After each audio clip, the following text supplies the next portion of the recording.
मीरा चरित सौभाग्य कुंवरी राणावत। राधा राधा राधा राधा राधा राधा। मीरा का निराला भाव राज्य। मीरा अपनी श्याम सुंदर से निहोरा करने लगी। थाने काई काई कह समझाऊं मारा व्याला गिरधारी। थाने काई काई कह समझाऊं मारा वाला गिरधारी। पूरब जन्म की प्रीति म्हारी अब नहीं जात निवारी। सुंदर बदन जोवता सजनी प्रीति भई छे भारी। म्हारे घरे पधारो गिरधर मंगल गावे नारी। मोती चौक पुराऊं बाला तन मन तो परवारी। म्हारो सगपण तोसु सांवरिया जगसु नहीं बिचारी। मीरा कहे गोपिन को बालो मासू भयो ब्रह्मचारी। चरण शरण है दासी थारी पलक न कीजे न्यारी। चरण शरण है दासी थारी पलक न कीजे न्यारी। मीरा धीरे धीरे भाव जगत में खो गई। वह सिर पर छोटी कलशी लिए यमुना जल लेकर लौट रही है। उसके त्रिषित नेत्र इधर उधर निहार कर अपना धन खोज रहे हैं। निराशा आशा उसके पद उठने नहीं देती। निराशा कहती है कि अब नहीं आएंगे वे, चल घर चली चल। और आशा कहती है कि यहीं कहीं होंगे, अभी आ जाएंगे। नयन मन ठंडे कर ले। घर जाने पर संध्या से पूर्व दर्शन लाभ की आशा नहीं। इसी उहापोह में 2 पद शीघ्र और 4 पद धीमे चलती जा रही थी कि किसी ने उसके सिर से कलशी उठा ली। उसने अचक जाकर ऊपर देखा। कदम पर एक हाथ से डाल पकड़े और एक हाथ में कलशी लटकाए मनमोहन बैठे हंस रहे हैं। हीरक दंत प्रवाल अधरों की आभा पा तनिक रक्ताभ हो उठे हैं और अधरों पर दंत पंक्ति की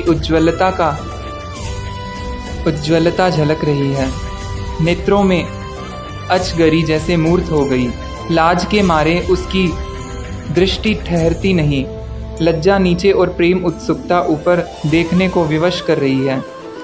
कलशी से ढीले पानी से वस्त्र और सर्वांग आर्द्र है। कलशी दे दो, यह कहते हुए भी नहीं बन पा रहा है। वे एकदम वृक्ष से उसके सन्मुख कूद पड़े। वह चौंक कर चीख पड़ी। साथ ही उन्हें देखकर बेतरह लज्जा गई। उसके गाल कान लाल हो गए। डर गई ना? उन्होंने हंसते हुए पूछा और हाथ पकड़कर कहा, चल आ, थोड़ी देर बैठकर बातें करें। सघन वृक्ष तले एक शिला पर दोनों बैठ गए। क्या लगा तुझे? कोई वानर अथवा हल्लूक कूद पड़ा है ना? उन्होंने थोड़ी ऊंची करते हुए पूछा। मैं क्या कहूँ? ये बोलेगी नहीं तो मैं और सताऊंगो।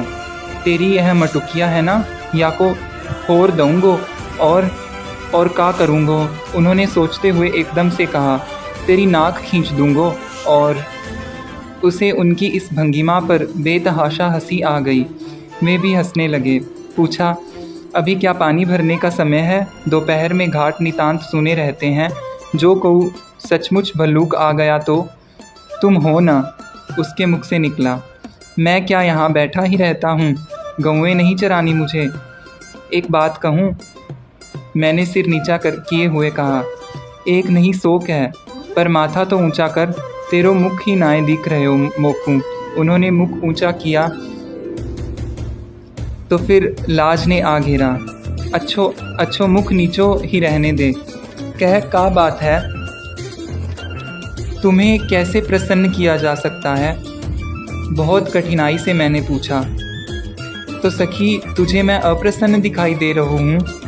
पर मैंने तेरी मटुकिया ले ली तो कूँ वासो गंगा स्नान कराए दियो। यह नहीं? फिर कहा, तेरो घड़ो फोड़ दूंगो। यही नाए? तो फिर तू बतावे क्यों नाए? कब की यह नाए वह नाए करे जाए। सुना है तुम प्रेम से वश होते हो। मोकू वश करके कहा करेगी सखी। नाथ डालेगी कि पगाह बांधेगी। मेरे वश हुए बिना तेरो कहा काज अटक्यो है भला। सो नहीं बाबा रे बाबा, तो सो तो भगवान हूँ हार जाए।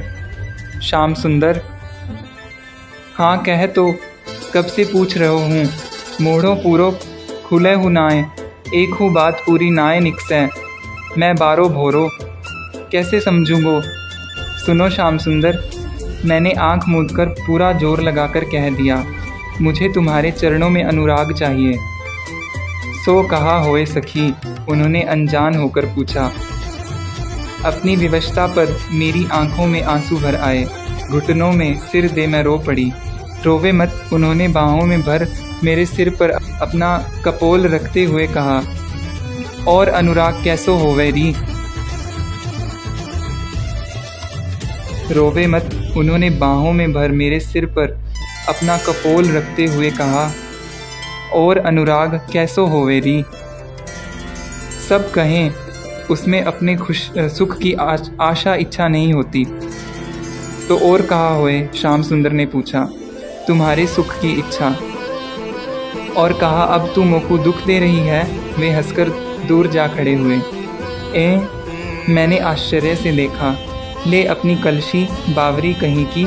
उन्होंने घड़ा मेरे सिर पर रखा और वन की ओर दौड़ गए। मैं सिर पर घड़ा लिए ठगी सी बैठी रही। जय श्री मीरा, जय श्री गिरधर। राधा राधा राधा राधा राधा राधा।